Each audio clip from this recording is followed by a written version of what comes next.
Hola, Dios bendiga a toda nuestra teleaudiencia en este precioso y hermoso día que el Señor nos ha permitido vivir.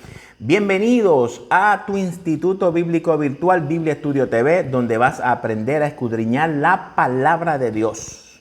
Vas a aprender a interpretarla y vas a aprender a usar las reglas hermenéuticas. Y también, como si eso fuera poco, vas a aprender a crecer en el conocimiento de Cristo. Doy gracias a Dios por todos ustedes que semana tras semana invierte de su valioso tiempo para aprender algo nuevo y crecer en su relación personal con Jesucristo. De verdad, es la mejor decisión. Quiero agradecer a todos ustedes que siempre comparten estos estudios con sus familiares y amigos. Y quiero exhortarles que también compartan el estudio de hoy. Interesantísimo.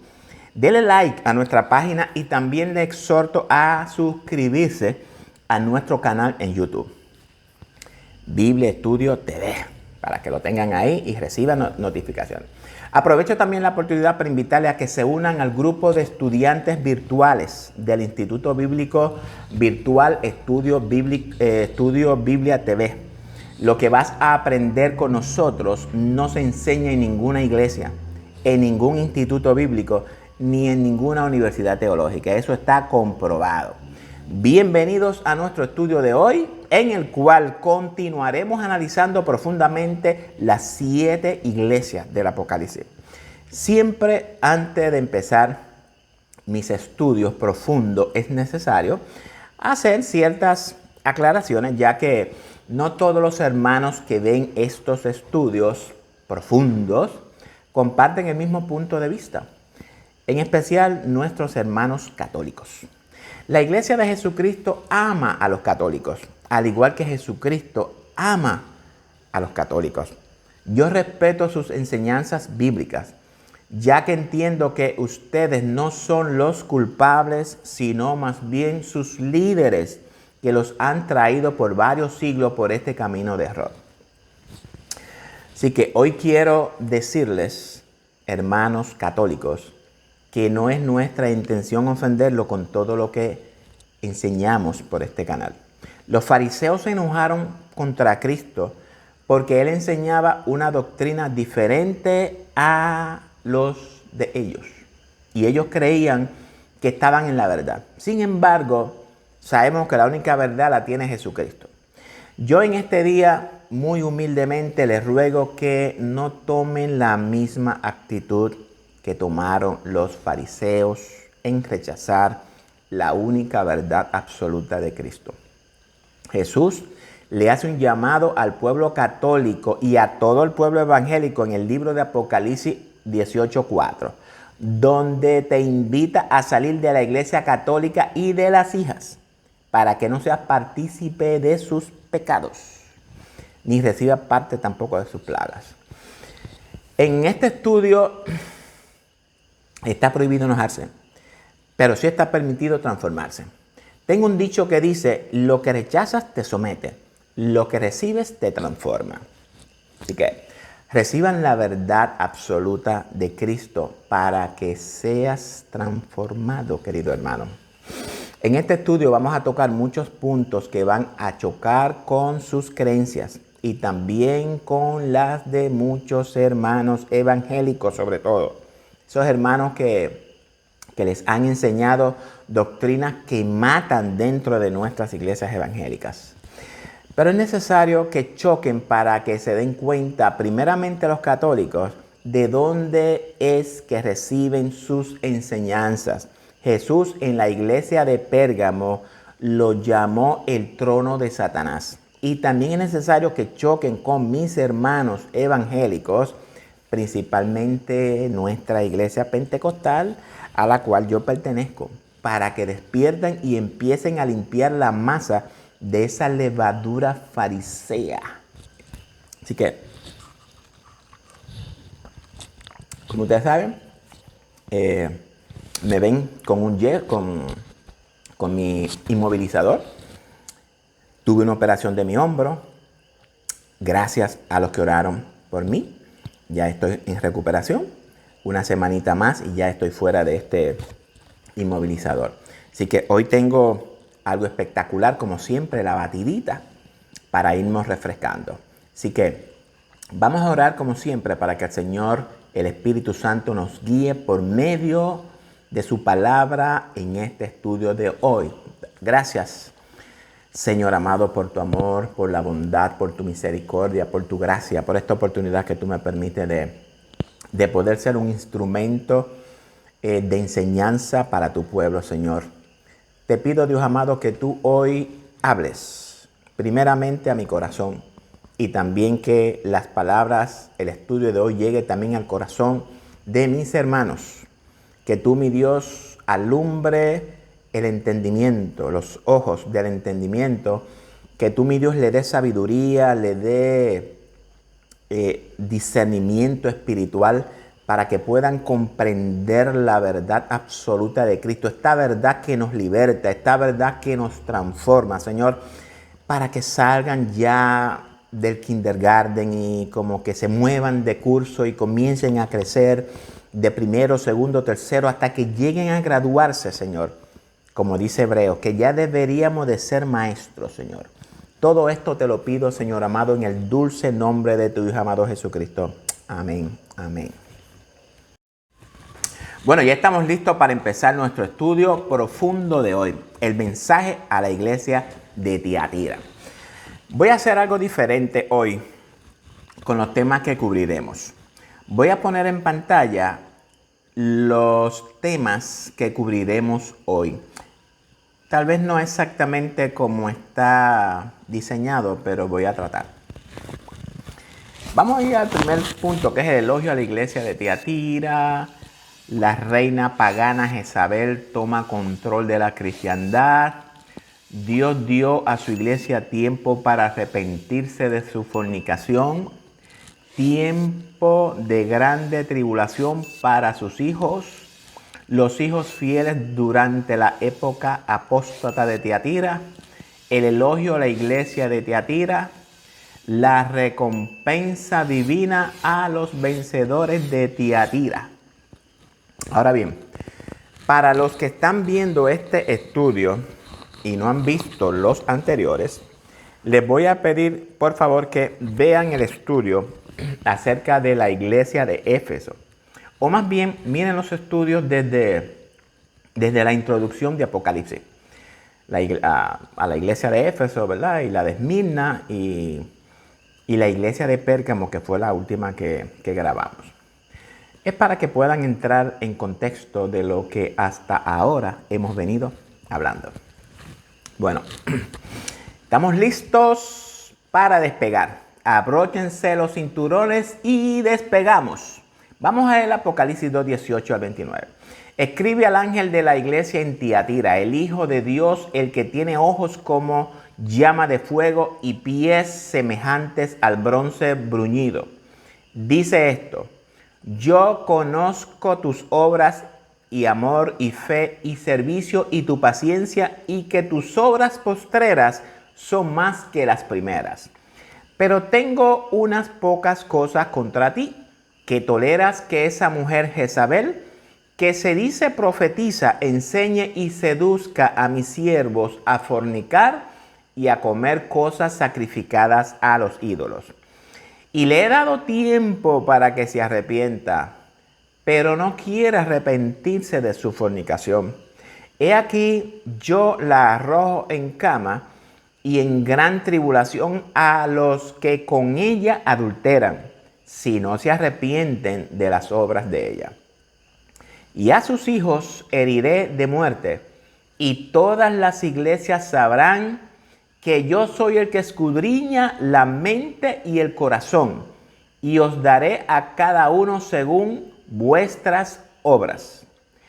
Pero a vosotros y a los demás que están en Tiatira, a cuantos no tienen esa doctrina y no han conocido lo que ellos llaman las profundidades de Satanás, yo os digo, no os impondré otra carga. Pero lo que tenéis, retenedlo hasta que yo venga. al que venciere y guardare mis obras hasta el fin, yo le daré autoridad sobre las naciones y las regirá con vara de hierro, y serán quebradas como vasos de alfarero, como yo también la he recibido de mi Padre. Y le daré la estrella de la mañana. El que tiene oído, oiga lo que el Espíritu dice a las iglesias, a todas. Así que en los temas anteriores vimos que la primera iglesia, Éfeso, representaba la época de la iglesia apostólica del 31 al año 100.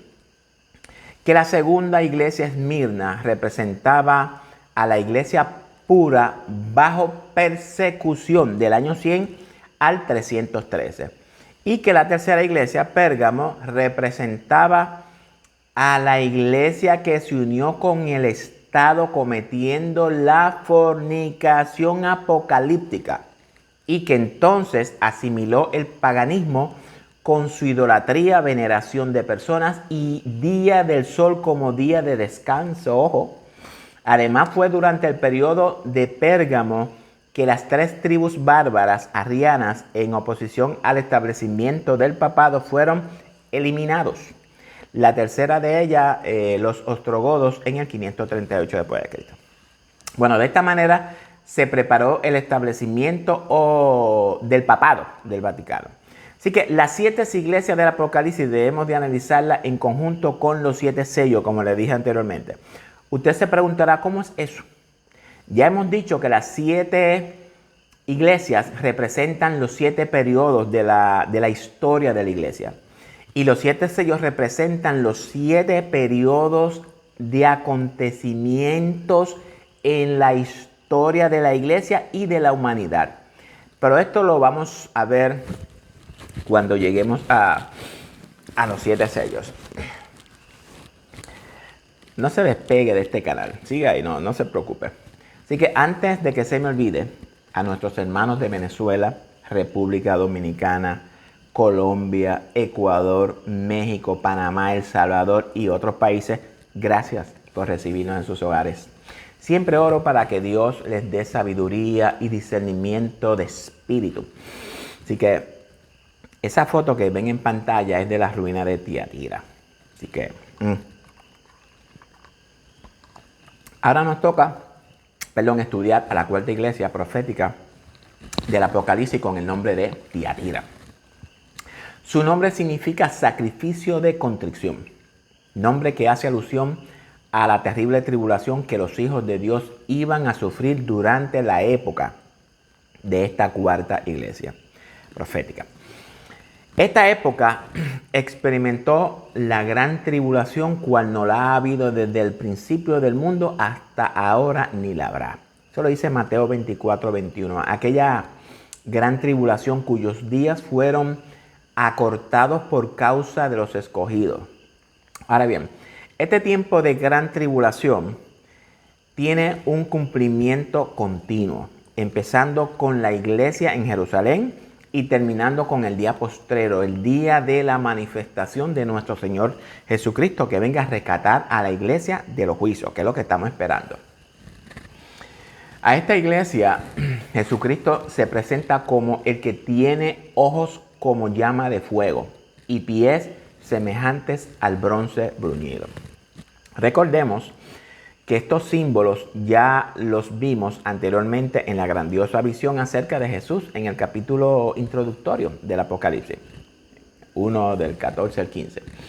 Estos símbolos, queridos hermanos, de fuego con los cuales Cristo se dirige a esta época de la iglesia, son símbolos de juicio y hacen alusión a sus ojos que ven todo y penetran profundamente en el corazón del ser humano, y a sus pies que llegan a todo lugar en la tierra, pues nadie se puede esconder ni escapar del verdadero juicio de Dios.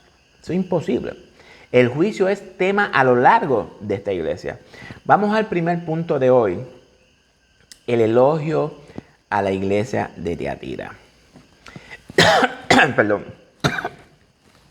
Cristo dice yo conozco tus obras y amor y fe y servicio y tu paciencia y que tus obras postreras son, perdón, más que las primeras. Apocalipsis 2:19.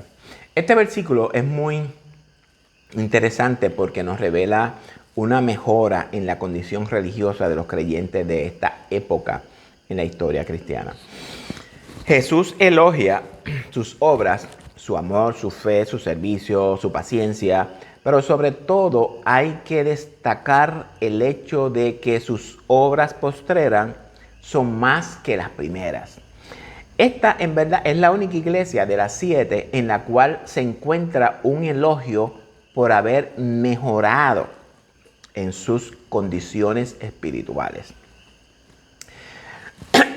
Cómo esto se cumplió históricamente lo veremos más tarde, en este tema cuando lleguemos a los versículos 23 al 25. Pero también tenemos que resaltar el hecho de que esta es la época de la iglesia que recibe las acusaciones más fuertes de todas. Ahora bien, debemos recordar cómo el mal se infiltró en Pérgamo. Ahora veremos cómo la situación empeora en la iglesia de Tiatira. Solo la última iglesia profética, la de la Odisea, también recibe reprensiones tan fuertes. Y vamos a pasar al segundo punto de este estudio. La reina pagana Jezabel toma control de la cristiandad. Ahora la profecía nos muestra cómo el mal se impregna en cada área de la iglesia de Tiatira. Como vimos en el tema anterior, en la tercera iglesia, Pérgamo, las herejías en la simbólica de los Nicolaitas y de los Balaam ya habían ingresado a la iglesia. Pero ahora vemos cómo en la cuarta iglesia Tiatira el mal llegó a incrementarse de tal manera de reinar internamente, personificado por la mujer Jezabel.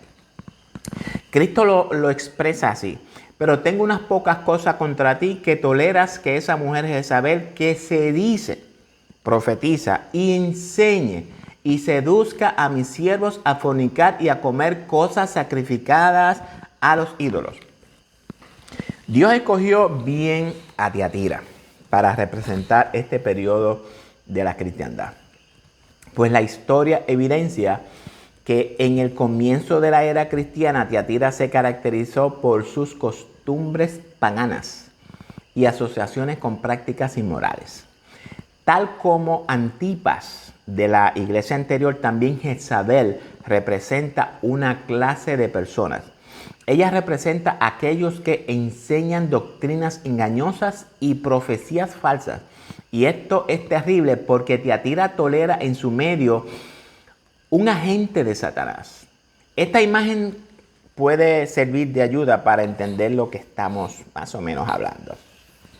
Ahora bien, para entender bien esta simbología, necesitamos estudiar algo de la historia de la Jezabel de la antigüedad, a la cual esta profecía hace alusión, utilizándola como una representación simbólica de lo que ocurrió en la cristiandad en la época histórica, correspondiente, ¿verdad?, a Tiatira. Jezabel era la esposa del rey Acab de Israel, ya lo saben.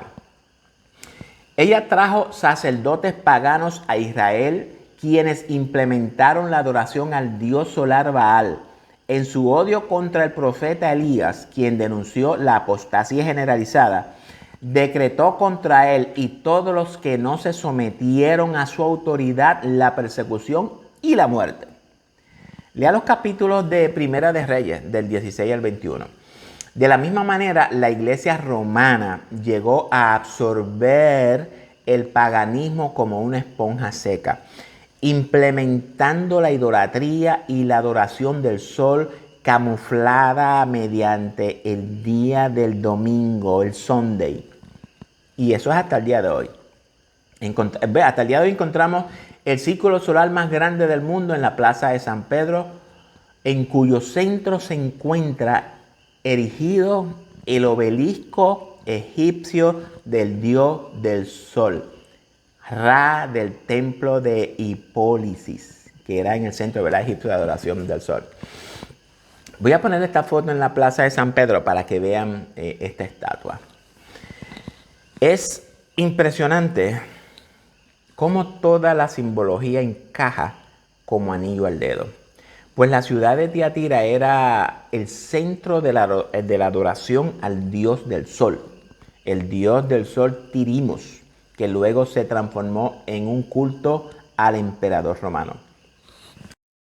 En los primeros tiempos, la ciudad de Tiatira era considerada un lugar sagrado pagano, con templos dedicados al dios Sol Trimos de los lidios.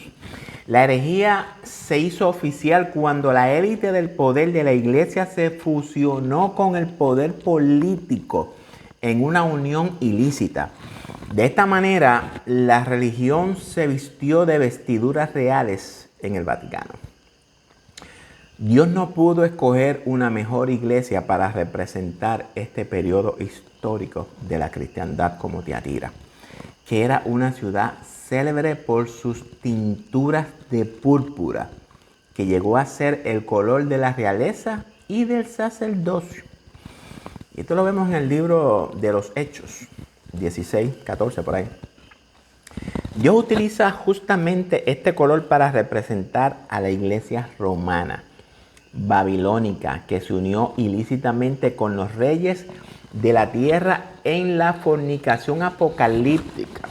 Y eso lo vemos en Apocalipsis 17, para que pueda tener una mejor comprensión del tema. Ahora bien, vemos que Jezabel usurpó la autoridad de Dios, y al mezclar el paganismo con las sanas enseñanzas del pueblo de Dios, ella cometió la misma apostasía de los nicolaitas y de los balaamitas. Espero que con esto estemos más o menos claros, ¿verdad? Con el tema de Jezabel. Así que ahora vamos a continuar con el próximo punto, ya que no quiero que el video sea pues muy extenso. Así que esto está delicioso, jóvenes. Ustedes deben de probar esto. Vemos que Dios da a su iglesia tiempo para arrepentirse de su fornicación.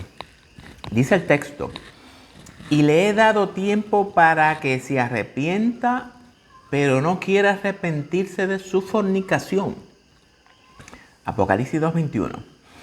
El apóstol Pablo dijo con toda claridad: Jesucristo es el mismo ayer, hoy y por los siglos. No os dejéis llevar de doctrinas diversas y extrañas. Esto lo pueden leer en el libro de los Hebreos, o a los Hebreos, ¿verdad? Es por eso, por lo que Jesús, en su gran misericordia y paciencia, le dio a esta iglesia apóstata tiempo para que se arrepienta de su fornicación. Ahora bien, el único periodo de la iglesia cristiana al que en las Sagradas Escrituras fue asignado un tiempo profético definido fue el papado medieval. El tiempo asignado bíblica y proféticamente al papado del Vaticano desde su establecimiento en el 538 hasta que recibió su herida mortal en el 1798 era de 1260 años. En el diagrama en pantalla podemos apreciar el tiempo definido por Dios para que se arrepienta. Estamos hablando del tiempo profético que Dios repite un total de 7 veces con 3 diferentes nombres. Los 1260 días, los 42 meses y los 3 tiempos. O tiempos y medio tiempo. Que aparecen tanto en el Antiguo Testamento, en el libro de Daniel, y como tanto en el Nuevo Testamento, pues obviamente en el libro de Apocalipsis, que es lo que estamos trabajando. En Daniel pueden leerlo en el 7:25 por ahí, y en el Apocalipsis pues estamos en el 11, en el 12, en el 14, en el 13 también creo. Sí. Ahora bien, tengo que hacer la salvedad de que los 42 meses que menciona Apocalipsis se refiere al tiempo de persecución de la imagen de la bestia que sube del mar. Hay que aclararlo. Es decir, que Daniel habla en el capítulo 7 y verso 25 del tiempo de persecución de la cuarta bestia o del papado romano, tiempos y medio tiempo. equivalente a 1260 días proféticos, 1260 años. Sin embargo, ese tiempo tiene doble cumplimiento porque los 42 meses y los 1260 días que habla Apocalipsis es el tiempo de persecución de la imagen de la bestia que sube del mar. Dice que le hagamos imagen a la bestia. Estos 1260 días equivalen a 42 meses o 3 años y medio de persecución, los que tengan que enfrentar la gran tribulación. Bueno, la gente dice que no, pero sí. Pero este tema lo vamos a ampliar cuando hayamos terminado los 7 sellos. A ver si nosotros pasamos o no. Bueno, lo vamos a discutir hoy. Pero desafortunadamente ella no quiso arrepentirse de su fornicación apocalíptica, que como vimos es una unión ilícita y dañina entre la iglesia y el Estado. Tal como Jezabel del pasado no quiso arrepentirse ni con 3 años y 6 meses, vuelve acá otra vez, de sequía, lo vemos en Santiago. Es decir, que Dios tomó esta historia conocida de la antigüedad y la utilizó como símbolo perfecto para la época de la iglesia de Tiatira, asignándola incluso el mismo tiempo. En su soberbia y arrogancia, la iglesia tampoco se arrepintió de ninguno de sus errores y maldades, y trajo como fruto de esta fornicación pues sus persecuciones hacia todos los que se oponían a sus enseñanzas, guerras, conquistas, sus cambios en la ley de Dios, y esto es bien importante, sus tradiciones asimiladas del paganismo, su veneración de personas, su idolatría, su espiritismo, su elevación del día del sol domingo como día de descanso, y ojo con eso. Y como consecuencia de esto vienen tiempos de grande tribulación para sus hijos. Y como consecuencias de esto viene tiempo de grande tribulación para sus hijos. Y este es el próximo punto para discutir. Apocalipsis 22, 22, 23. He aquí yo la arrojo en cama y en gran tribulación a los que con ella adulteran, si no se arrepienten de las obras de ella, y a sus hijos heriré de muerte, y todas las iglesias sabrán que yo soy el que escudriña la mente y el corazón, y os daré a cada uno según vuestras obras. En este tema vamos a discutir, van a salir a reducir temas que estoy seguro que no van a ser del agrado de mis hermanos de las iglesias evangélicas. Les voy a pedir que por favor escuchen con cuidado y analicen lo que van a escuchar. No rechace la historia, corrobórela. Dice el texto que también a todos los que se unieron a esta apostasía, Jesús le dio la posibilidad de arrepentirse o de arrepentimiento, por causa de su gran misericordia y paciencia. Cristo iba a utilizar incluso la enfermedad y gran tribulación para hacerlos reflexionar y cambiar de camino. Esta forma divina de intentar salvar a sus criaturas encontramos descrita en Job. Pero este versículo va más allá, pues contiene unas palabras claves que nos permiten su correcta interpretación histórica. Por un lado menciona la gran tribulación y por otro lado sus hijos. Jesús menciona la gran tribulación en Mateo 24. Y anteriormente estudiamos que esta se refiere a las terribles persecuciones iniciadas en Jerusalén en el año 70, las persecuciones medievales durante las cuales decenas de millones de protestantes fueron juzgados y condenados a la tortura y a la muerte, ¿verdad?, en los tribunales con la Santa Inquisición. ¿Por qué? Por no someterse a la autoridad de Roma, jóvenes, extendiéndose hasta el último periodo de las iglesias. Estos días fueron acortados por causa de los escogidos. Ahora bien, Sabiendo que Tiatira es un símbolo profético del papado del Vaticano, con su tiempo profético asignado para arrepentirse, que abarcó los 1260 años de su soberanía, y sabiendo que Jezabel es el símbolo profético asignado a esta iglesia, y viendo la mención de sus hijos, nos da a entender que ella es la madre. Aquí encontramos una clara alusión a la gran ramera y sus hijas de Apocalipsis 17, donde nos habla acerca de Babilonia, la madre de las rameras. ¿Y por qué se le llama a la gran ramera la madre de las rameras? Bueno, para que tengamos una idea o una mejor comprensión, citaré parte de los estudios anteriores. En la iglesia madre de Apocalipsis, la misma iglesia católica afirma ser la iglesia madre. San Cipriano dijo: nadie puede tener a Dios por padre si no tiene a la iglesia como madre. El título, la iglesia madre y maestra, no sé si lo habían escuchado, lo encontramos también en el Catecismo de la Iglesia Católica, en la página web oficial del Vaticano. Puede buscarla. De ella salieron otras iglesias cristianas que también llegaron a ser rameras. Apocalipsis también está. Y es aquí donde pido que escuchen con cuidado. El Vaticano, como sistema religioso político, no es cualquier ramera, sino la gran ramera, la madre de las rameras. Al ser la gran ramera, nos da a entender que existen también pequeñas rameras.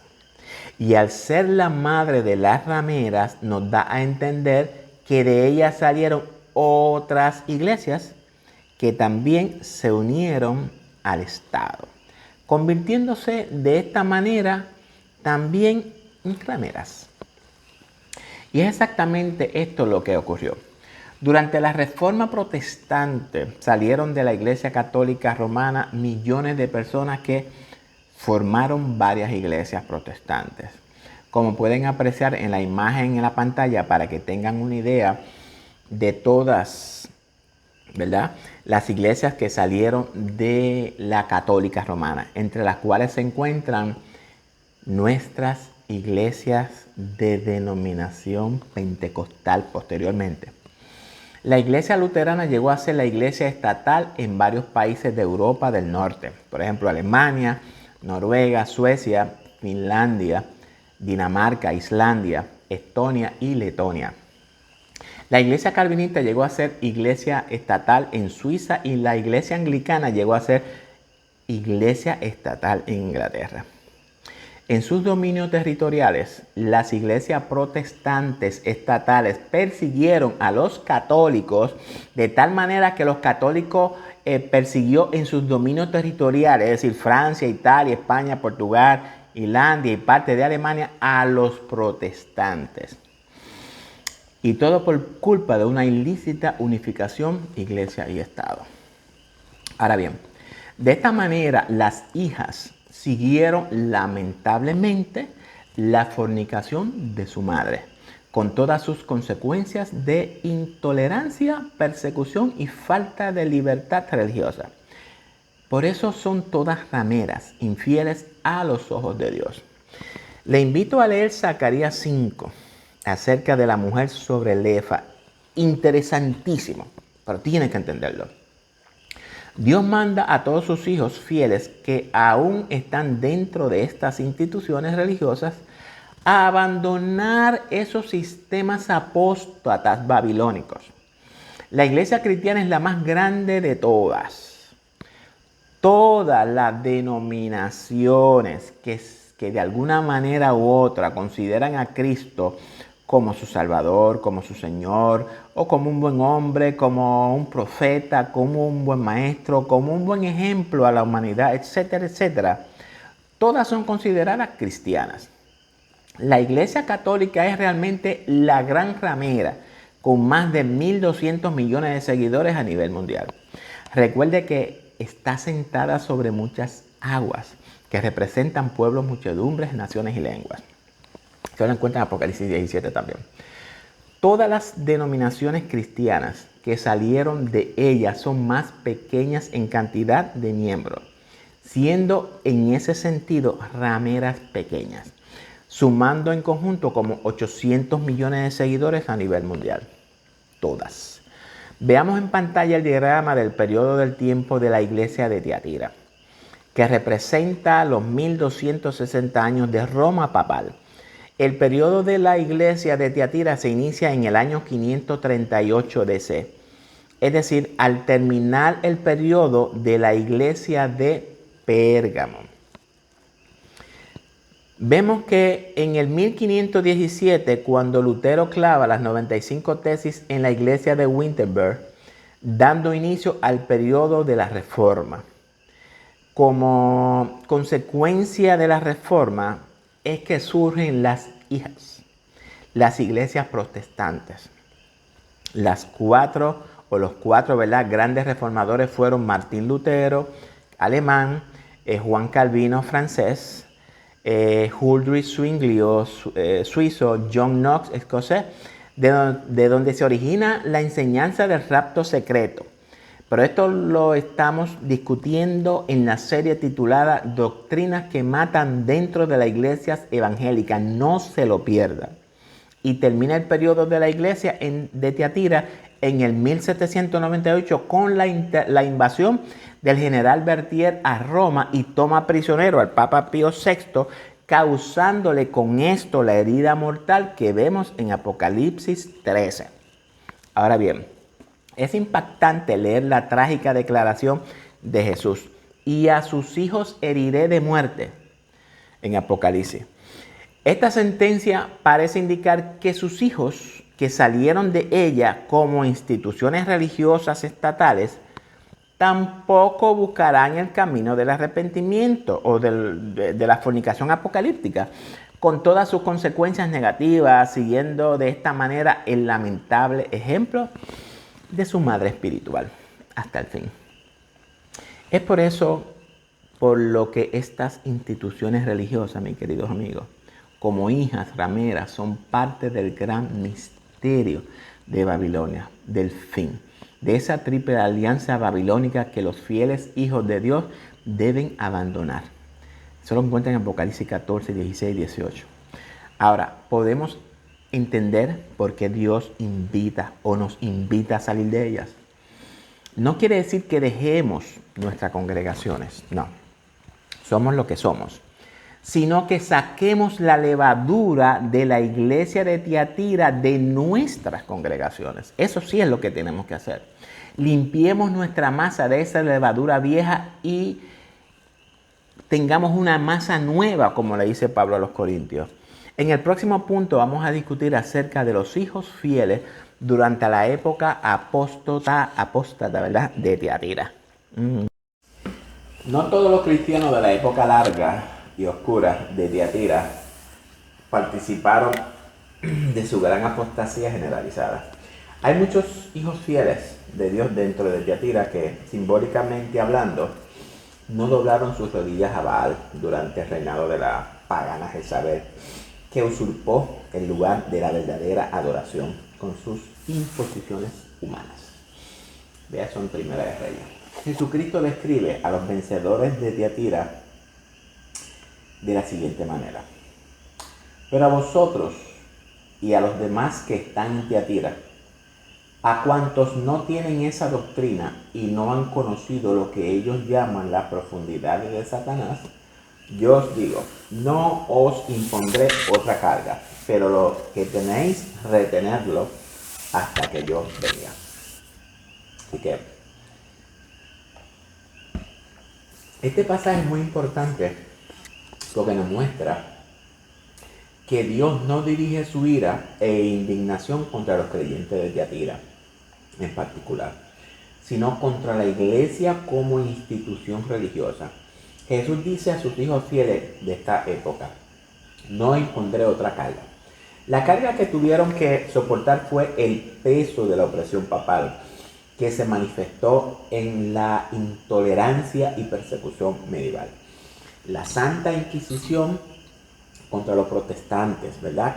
Los que no se sometieron a su autoridad y tampoco participaron en su apostasía y por lo tanto no han conocido lo que ellos llaman la profundidad de Satanás.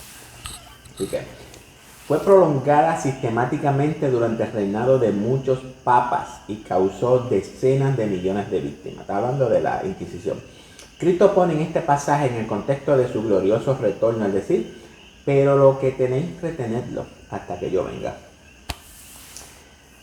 Fue esta la época de la iglesia cuando, o mejor dicho, durante la cual se dieron las grandes señales en el sol y en la luna y en las estrellas, en relación con el inicio del tiempo del fin, del juicio celestial y de la cercanía del retorno de Cristo. Fue esta la iglesia en la cual Dios tuvo que empezar a intervenir para acortar los días de la tribulación por causa de sus escogidos. Aquellos hijos de Dios que se irgieron y levantaron sus cabezas, reconociendo todas estas señales y cumplimientos proféticos, sabiendo que su redención estaba bien cerquita. Fue este el periodo de la iglesia que al concluir en el 1798 inició el tiempo del fin. Como vimos al inicio de este tema, al estudiar el versículo 19, Cristo menciona algunas virtudes de algunos de los miembros de esta iglesia. Pero lo que el Señor elogia sobre todo es de esta época de la cristiandad es su mejora espiritual que viene en su segunda fase. Recuerde que Cristo dijo, tus obras postreras son más que las primeras. Sabiendo que la historia de Tiatira está dividida en dos partes, antes y después de la Reforma protestante, la palabra de Dios nos da a entender que su segunda fase de la Reforma protestante ha sido considerado por Dios como una mejora en su condición espiritual. Es por eso por lo que literalmente hubo una reforma como fruto del protestantismo. Así que aunque no ha sido nada perfecta, como ya vimos hace unos instantes, la condición espiritual de la segunda fase de Tiatira ha sido mejor que antes de la Reforma. Así que esta época tuvo muchos grandes hijos de Dios, tanto en su primera fase, como Pedro Baldo, Juan Wycliffe, Juan Hus, Girolamo Savonara, como también en su segunda fase, pues con Martín Lutero, William Tyndale y los mencionados anteriormente. Las mejoras de la segunda fase pueden entenderse por el amor hacia las Sagradas Escrituras, encima de las tradiciones y decisiones humanas de concilios eclesiásticos, de retorno a las enseñanzas puras de la palabra de Dios. De esta manera, casi todos los protestantes de las diferentes denominaciones tuvieron en común los siguientes puntos: la negación del papado y la infalibilidad del papal. Se niega que los concilios de la iglesia o cualquier declaración de su jerarquía tenga una autoridad semejante a la de la palabra escrita de Dios, es decir, la Biblia. El canon de la Biblia para los protestantes es de 66 libros. Únicamente se aceptan como inspirados aquellos libros que son propios de la Tanaj hebrea, es decir, del Antiguo Testamento. Se niega cualquier papel merecedor de la salvación en las obras, excepto en el anglicanismo y en el luteranismo. En parte, solo se aceptan dos sacramentos u ordenanzas: el bautismo y la cena del Señor, en la Eucaristía. En la Eucaristía se rechaza en general la transubstanciación. Algunas iglesias anabaptistas, bautistas, hermanos pentecostales y otras iglesias evangélicas no bautizan los recién nacidos, bautizando de nuevo a los que fuesen de niños, pues considerando el bautismo como una decisión consciente representada mediante el bautismo de forma pública, con la que el individuo se decide seguir las enseñanzas de Cristo. El próximo punto es, en la mayoría de las iglesias protestantes, excepto en la anglicana y en la luterana, la liturgia es concebida como innecesaria para la celebración del culto. Tan solo se conservan aquellas que son percibidas como obligatorias en la Biblia. Por ejemplo, el bautismo en las aguas, celebración de la Cena del Señor con pan y vino, aunque sin la necesidad de repetir las palabras que usó Cristo en la misma. Se rechaza la veneración de imágenes y reliquias. No se cree en la necesidad de recurrir a la confesión auricular ni a la absolución por parte de un ministro ordenado para así recibir perdón de los pecados. Se rechaza la doctrina del purgatorio y por tanto las oraciones por los difuntos. Se rechaza la Inmaculada Concepción de María y no se da crédito a la asunción de María en cuerpo y alma a los cielos. La mayoría de las iglesias evangélicas no usan el título de Madre de Dios por la confusión que podría provocar y sostienen la opinión de que María sí podría haber tenido o tuvo hijos después de haber nacido Jesús. Bueno, y para terminar este extraordinario estudio, lo vamos a hacer con la recompensa divina a los vencedores de Yadira. Al que venciere y guardare mis obras hasta el fin, yo le daré autoridad sobre las naciones y las regirá con vara de hierro y serán quebrantadas como vasos de alfarero, como yo también la he recibido de mi Padre, y le daré la estrella de la mañana. El que tiene oído, oiga lo que el Espíritu dice a las iglesias, a todas. Bueno, y el Señor termina dándonos una hermosa promesa.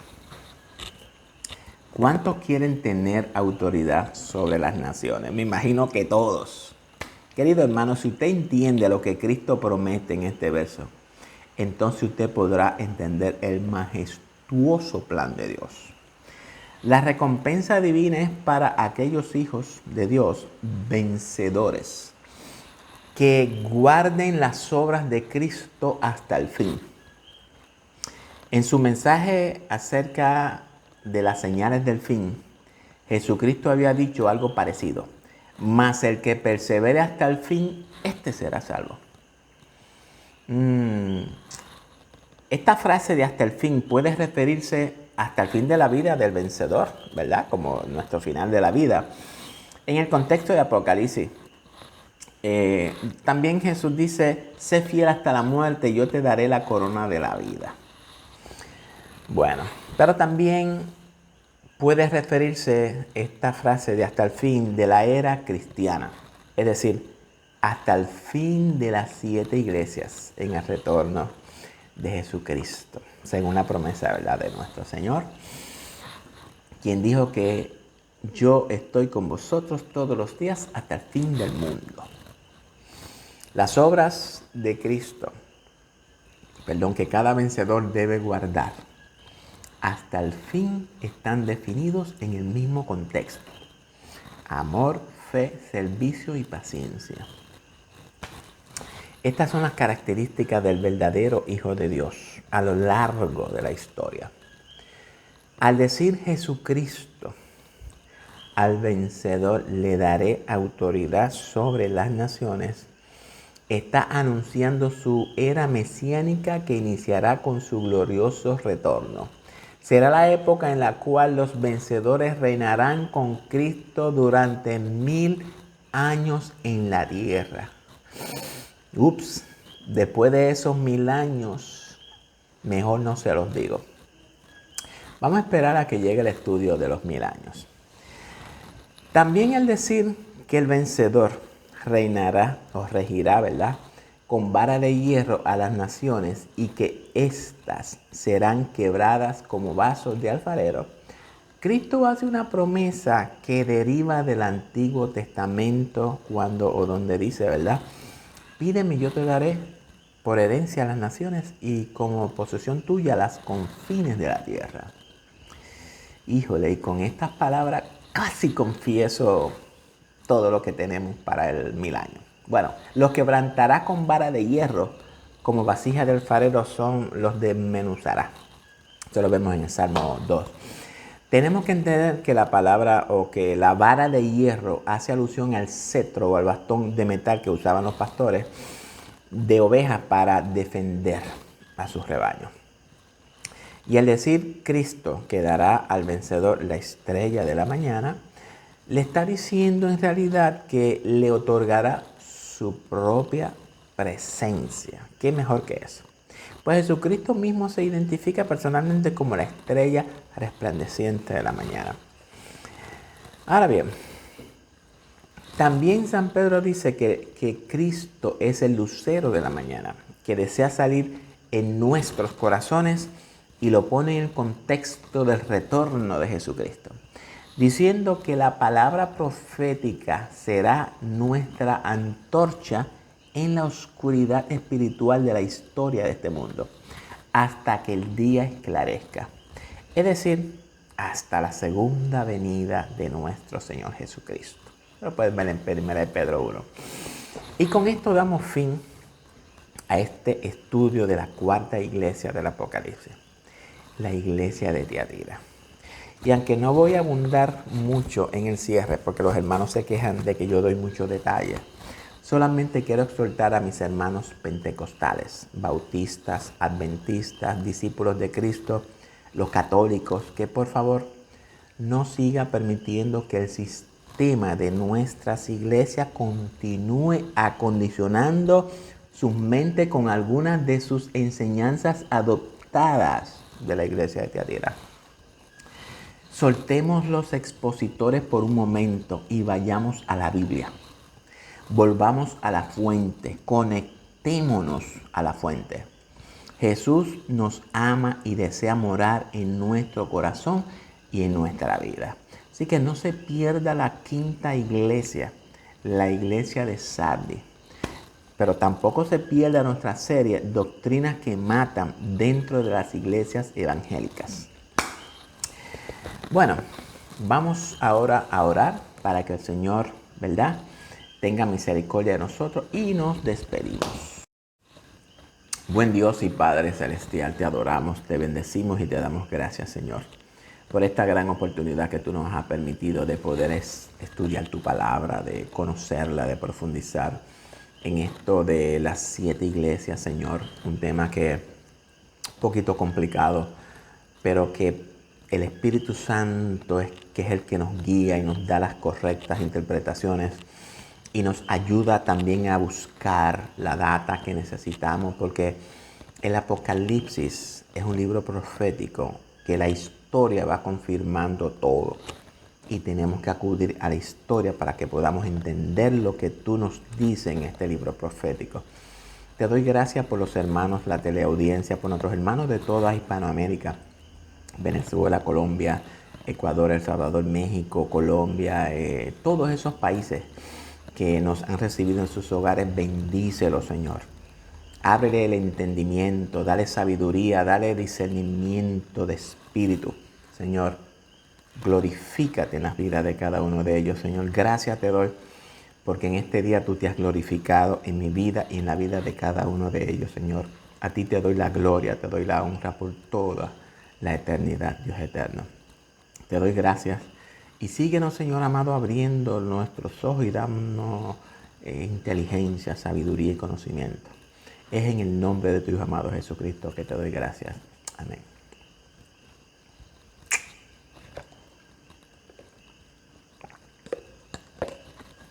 Ahora sí, hasta la vista.